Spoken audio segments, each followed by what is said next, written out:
It's always such a thrill to follow Anda and Kristen, especially as a moderator. Luckily, I have good talent on hand. Hi, Amanda.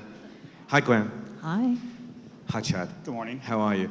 Chad's my favorite, by the way. Just to make, I want to get all my prejudices out at the beginning because his bank likes dogs, and that's very, very important. And my dog is very happy to go into TD branches, so that's great. We have got quite a lot to talk about and not much time in which to talk about it. And we want to talk about the role of the content within the organization and really to understand what your framework is within the marketing and comms function overall of how you see content. Do you actually have someone whose like real job it is every day to be your head of content?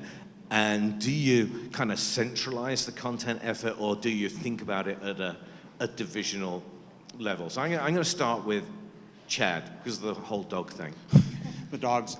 Yeah, Rob, thanks. So we think about it really in a holistic way, and you know, in full transparency, I'm not a classically trained marketer. I come from a PR, political comms background, spent some time at Walmart before I got to TD Bank, and so this is a new sort of role for me, sitting in a comms function, but so closely aligned with marketing. And so I've got the privilege of running the content and platforms team on the communications side of our house. And then we've got a marketing team that has an in-house studio, and the two of us, the two respective heads, are working very closely to try to infuse our brand of Unexpectedly Human across our entire footprint and across both our marketing comms as well as what you might deem to be your traditional corp comms. So yeah, we've got a couple of us that wake up every morning thinking about content and how it helps drive our brand purpose. And at Moody's, you have a number of different facing divisions, a number of evolutions going on in the business, as well as kind of what everyone knows That's Moody's for. I thought it was in our business because I was in the ratings business for a long time, but very different kind of ratings from yours. But so how does that affect the organization in your company? So first of all, what Moody's does is it's all about content, right? We sell our opinions about credit risk, about climate risk, about cyber risk. So content is at the center of everything we do from a marketing perspective. Now, we organize into two business units. One is the rating agency, another one is about essentially risk software management. And you know, a problem we've had, or a challenge we've had, and I think it's probably shared with some of my colleagues here on the stage, is part of our business has been regulated. So the way we've managed our content has been impacted by regulation. We had to find a way to display content, a tone of voice that was workable with our regulatory framework, and that's not been necessarily always an easy ride. So we've had to organize our marketing content by business units because one of them was regulated and the other one wasn't. So that drove a little bit our structure. What we're doing now is creating a centralized marketing function to help connect the stories between those two business units and to really help, enhance the connectivity of all our various business units. So a new phase in what we're doing. So Amanda, kind of Goldman Sachs is amongst our most famous financial institutions, and everyone knows you for being a global power player for the wholesale market and global power player and IPOs and flotations. And now suddenly, or to many people's minds, you now have a consumer-facing brand as well. How has those very different segments affected the organization of content in the business? So I'll talk about Goldman first and then Marcus. It's interesting. We're organized in a similar fashion to Chad, where we have people who do come in and do content on a daily basis. That is their job. We have a content group for Goldman, and they're really trying to do three things at the brand level. One of the things that we've been very focused on is, and I've said this before, harnessing the intellectual talent of the firm, packaging it, reimagining it, and putting it out there. For us, it's more about reputation remediation, positioning Goldman Sachs as an employer of choice, trying to demonstrate transparency. But at the Goldman brand level, we're doing that. We are trying to demonstrate what we do from an impact perspective. You know, there's a little bit of discussion around purpose, but We have a lot of strategic philanthropic programs, 10,000 Women, 10,000 Small Businesses, our Urban Investment Group.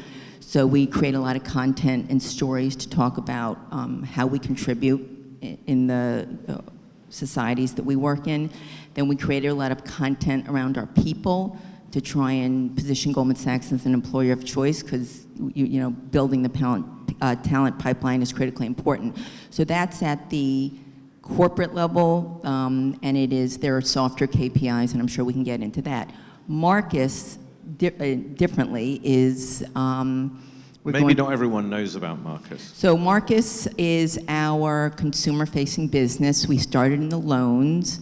Now we are offering a savings product, and it's been a huge initiative for the firm as we push into the consumer market. I think it's going to be a big play for the firm, and they too create content, but it is more about helping, similar to what Kristen was talking about, helping people have financial freedom, helping them manage their finances. So it's more functionally driven, and ours is more kind of from a reputational thought leadership perspective. So there's two very different purposes from a content perspective of what Goldman does and then what Marcus does. So out of curiosity, just on that particular subject, do you expect what's the expectation of what the Goldman equity, which is extremely famous in a particular set of circumstances, brings to a consumer-facing product like Marcus? Or does Marcus have to kind of start with a blank sheet of paper and not rely on the Goldman equity?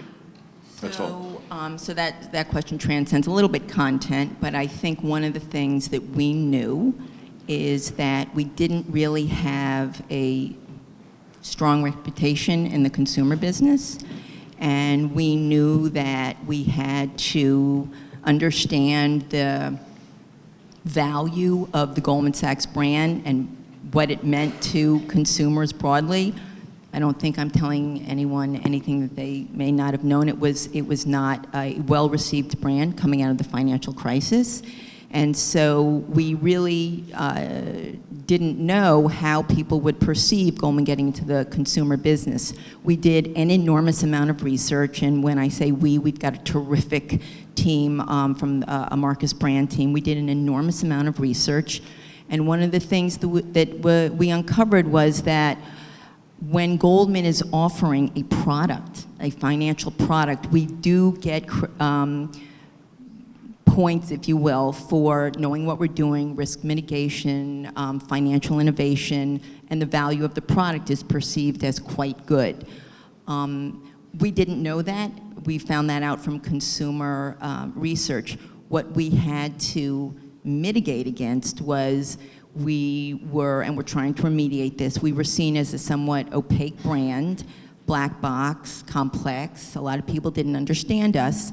So what we had to do is create a distance between Goldman and our consumer brand, Marcus by Goldman Sachs, and really focus on simplicity, really focus on putting the consumer first. Because if you think about it, these were things that were not in the zeitgeist when you thought about Goldman over the last 10 years. And so we were able to, what I would say, take what was really additive from the Goldman Sachs brand and then create what would be additive by launching the Marcus brand, and I think they're mutually accretive. So that's why it's Marcus by Goldman Sachs, and it's not Marcus, and it's not Goldman Sachs. So let's talk a bit about performance and KPIs, because we live in a world where our bosses rather insist on measuring what it is what we do. In Moody's, what are the big kind of KPIs for marketing broadly, and then within marketing, the kind of content practice? So we've been trying, because we're doing mostly content marketing and very little lead generation marketing, we've been trying to ignore KPIs as much as possible. So that's where we are. Did you just say you try and ignore KPIs? Yeah, we That's are. just fantastic. This is might be counterintuitive, but we are. We're trying to focus on our objective. We want to be leader in the market. We want to be standard setter in a market that's really shifting. Rating agencies are really at a pivotal moment. They're trying to get out of the pure credit risk management, and going into those adjacencies like what we call ESG, so environmental, social governance, cyber risk, etc. So we are focused at the moment more about our long-term storytelling, the impact on reputation, more than the exact KPIs on a specific campaign, on a piece of research, readership, or click-through, etc. So we have these. We've got lots of analytics, but we're trying to not be blindsided or blinded by them and focus rather on our objective. And that's why we tend to do a number of customer surveys, investor surveys that are around the perception of the brand and look at that and how our current change in paradigm is being translated into people's perception rather than short-term KPIs. So, yeah. I have a sidebar unprepared question. So if you Great. just wish to, for which I apologize. I am going to buy a dog, by the way, so does that Okay. help? No, there's no dogs involved in this question. So it kind of connects Kristen's job with yours. So Jamie Dimon, very high profile, along with a bunch of other CEOs in this country, talked very recently about shareholder return not being the only metric by which performance should be measured, and the contribution to community and society and a kind of broader church of performance should be considered. I would love to know, and this gets back to then what did it mean in terms of what your narrative have become. How was that message received in Moody's? So you must have watched that with great interest and think about how do we start rating that, I guess, and how do we start communicating against it? Great question. Thanks. It definitely triggered a lot of conversation. I think not just at Moody's, but within the financial industry as a whole. It's a tough one to answer. We're shareholders, and the focus on shareholders is important because, Kristen was mentioning that earlier, but growing our company, it needs to be a focus of ours when we are marketing things. We can't just think about the brand, about a marketing initiative. It's about ultimately growing revenue, growing market share, etc. And that has, in turn, obviously an impact on shareholders' returns. So we can't ignore that for sure. But the reality is we have been working more and more with a purpose in mind. It's almost becoming an fashion to be a purposeful company, but that's something that we are doing, we've always done. We're just trying to get better at storytelling what we're doing on that front. And so we've reshuffled our CSR team a few years ago. We've also insufflated a new culture within the organization around CSR is not just a standalone team, it's really part of every single business unit. And so what we're doing for the community has become really an integral part of what we're doing. It's not an objective per se, it's who we are. And I think that's really important.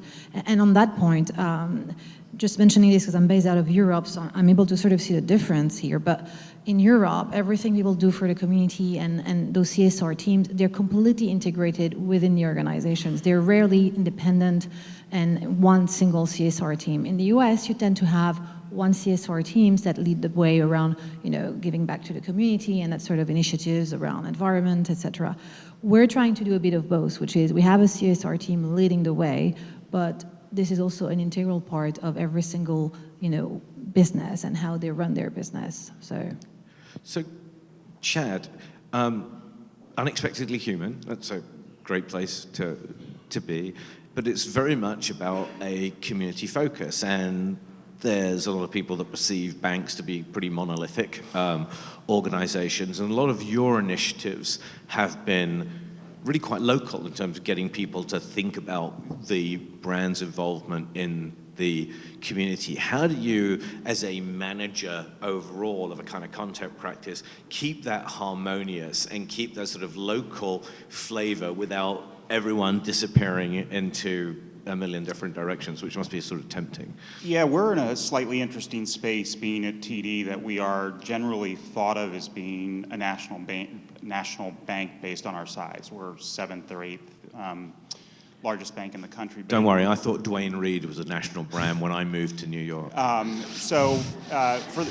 For those of you that are, from Maine to Florida, you're probably familiar with our brand, but the rest of the country is probably more familiar with TD Ameritrade, which is really just a cousin company. We own about 42% of them. So It's interesting having come from Walmart, where obviously they're the Fortune 1, so now finding myself at a challenger brand, I look up at Kristen and my peers at the other banks, and I aspire to be like them. I think if Kristen were still here, Good luck with that.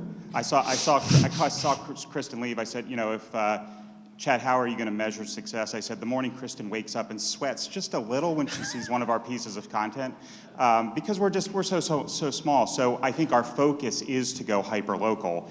And so then how do you tell those stories on a local level that thread back to an initiative that can be interpreted as being sort of a nationwide commitment or inside of our footprint? So like what's going on in Philadelphia or down in South Florida through the Carolinas, like how do you tell that story in a meaningful way that somebody that's not in that geo can understand how it ties back to a broader brand purpose? And it's not just for the benefit of Philadelphia or the New York market, but it's something that's intrinsic to our brand. And so how do we tell Unexpectedly Human on a local level and then ladder back to a larger brand purpose? And so on the measurement front, do you see very different outcomes in terms of the resonance of your campaign subject to the geography they're operating in?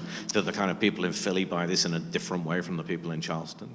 Yeah, I think so. I think depending on what sort of the products are in the bank that we're trying to tie back to, you've got to craft your stories around different components. And something like, specialty banking is going to have a completely different topic or a different feel to it than consumer banking or TD Auto Finance. And then how do you tell those stories in a way, and then how do we measure it, and how does it come back to this broader Unexpectedly Human, which for us was a shift from the original brand identity of bank human, because I think for there's a lot of people here from banks, banking and human might be in conflict with one another, and especially as you move towards more mobile platforms, what does banking and human mean? But when it's Unexpectedly Human, and that can take the form of people you interact with in one of our stores, people you interact with in some of our call centers, and then how do we thread that down to a local level where we're in fierce competition with some of the bigger banks? I think the fact that you can now replace someone's debit card in 6 minutes rather than 6 days may have caused Kristen the slightest bead of perspiration. I don't think she would have necessarily been... No, not a full-on sweat yet. Yeah, okay, we'll get there at some point. But I thought a good provocation. Now, one of the things that always fascinates me for marketers, and I mean, it's never difficult. I used to work for a man called Sir Martin Sorrell, who some of you may be familiar with. He was easy to deal with because he was never wrong. Yes, if there's one thing we knew, that was it. Yeah, I once said to him, "We'll have to agree to disagree about this," and he said, "No, we won't." And that was so it all became horribly clear, horribly quickly.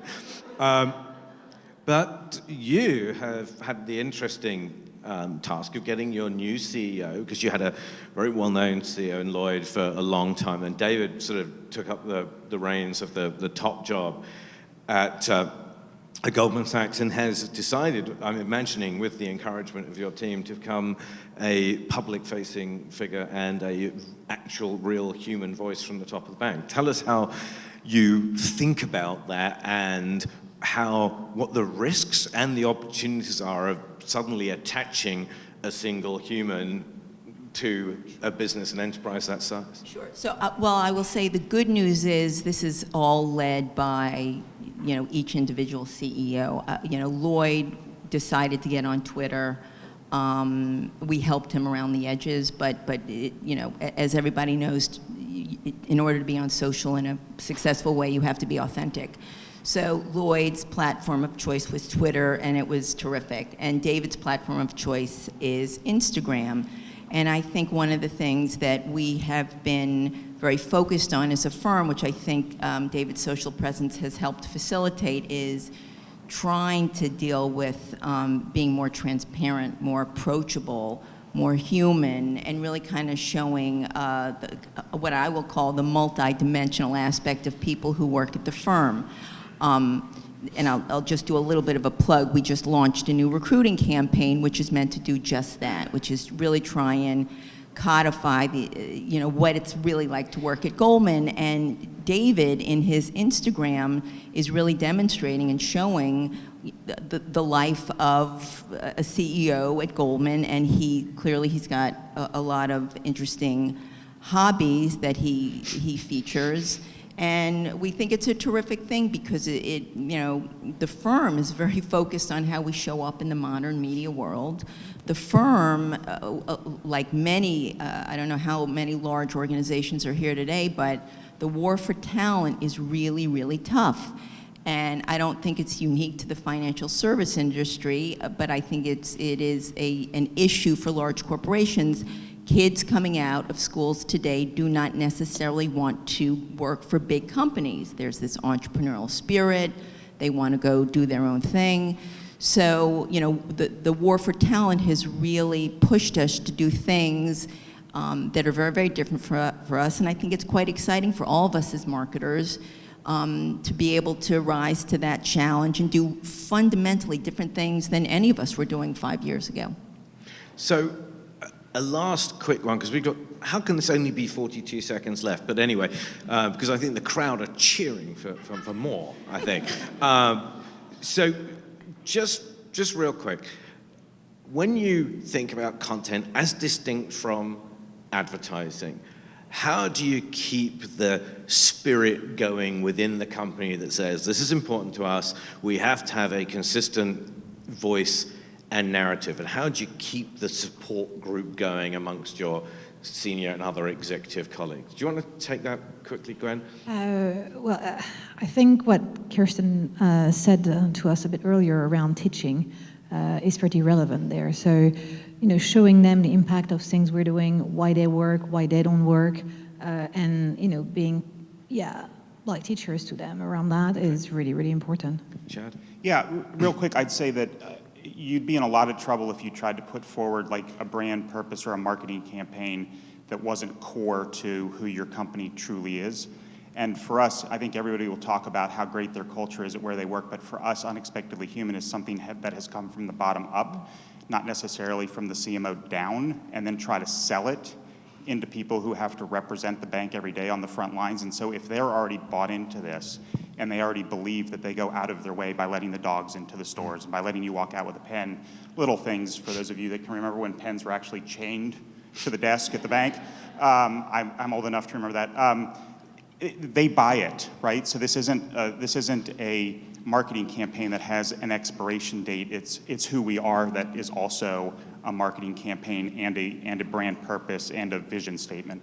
And Amanda, you got the company to make a documentary about its first 150 years. What do you keep to do to telling that story in the 151st, second, and third years? Look, I'll say this. I think content marketing is the new brand marketing. I think that most of the stuff that my team does transcends looking for a lead or selling something. I think we are in the business of storytelling because I think brands and the expectations from big companies is more than just selling something. I think we need to create content that is entertaining, that is helpful, that is informative, and we also need to tell people what our place in the broader world is. Thank you. Well, it's been our privilege to have you, Gwen, Amanda, Chad.